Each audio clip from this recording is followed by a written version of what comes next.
Hello, this is Master Woo. In this video lesson, let's learn the variation of the jumping turning roundhouse kick. Some people call this tornado kick. I guess it's because of the characteristic spinning movement, I guess. Let's learn this kick step by step from your kicking stance.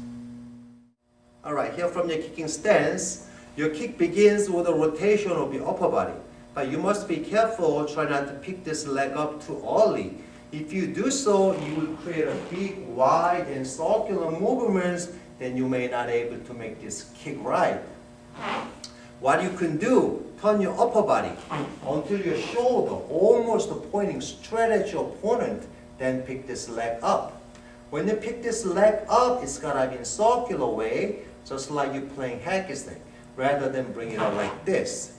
Then let it continue to spin to maximize the momentum and acceleration of your spinning movement.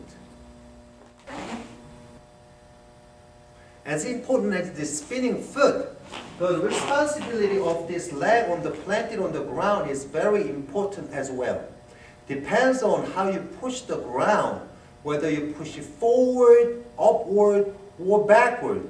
You will decide how your kick is supposed to be done, offensively or defensively. Take a look at this variation of the roundhouse kick. Forward, upward, and backward.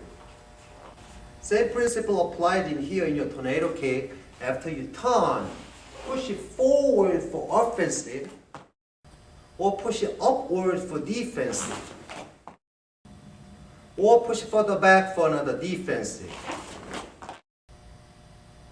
If you want to use this kick as defensively, you should spin in place by replacing your spinning foot with your pivoting foot, or push the ground in backwards. In this way, without any going forward, you will be able to kick back simultaneously with your opponent's attack.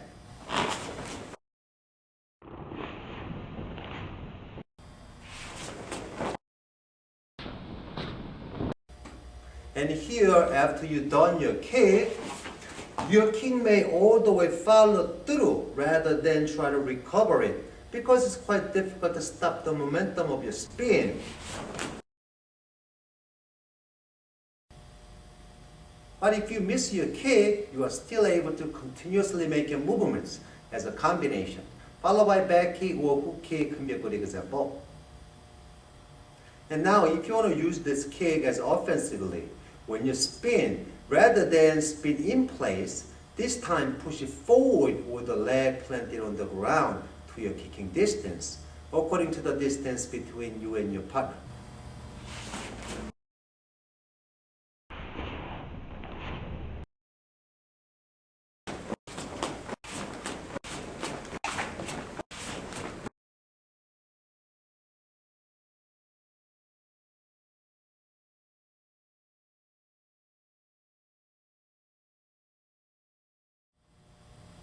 Whether you spin in place or push forward, which means whether you use this offensively or defensively, you must remember to keep your spinning foot inside the way.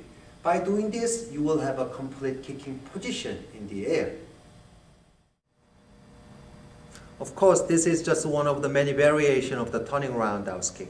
There are many ways that you can improvise this kick offensively and defensively. Feel free to experiment. Alright, that's for the lesson in this video. I hope you enjoyed the lesson. I'll see you next time.